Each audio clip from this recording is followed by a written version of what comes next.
Vi har været på besøg i dag her i Hillerød, hvor vi både har besøgt en folkekirke og en frikirke og haft en god dialog med forskellige præster bagefter.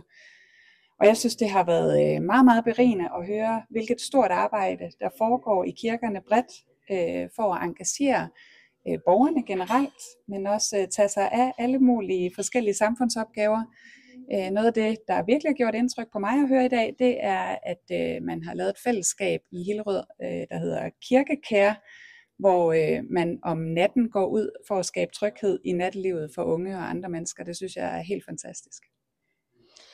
Ja, og jeg synes jo virkelig, vi har fået utrolig mange eksempler på værdifulde, meningsfulde fællesskaber for folk, hvor at kirkerne virkelig er tæt på folks liv og giver dem noget, som de har brug for. Om det så er, at man laver særlige rum til børn med autisme eller ADHD, som har brug for at kunne trække sig, eller man laver maduddelinger, eller i det hele taget hjælper unge mennesker med at finde deres plads i livet. Ikke kun de unge, også alle de andre, og finde et sted, hvor de kan høre til.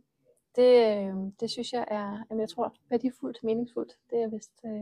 Det har været en rigtig, rigtig inspirerende dag. Det har det.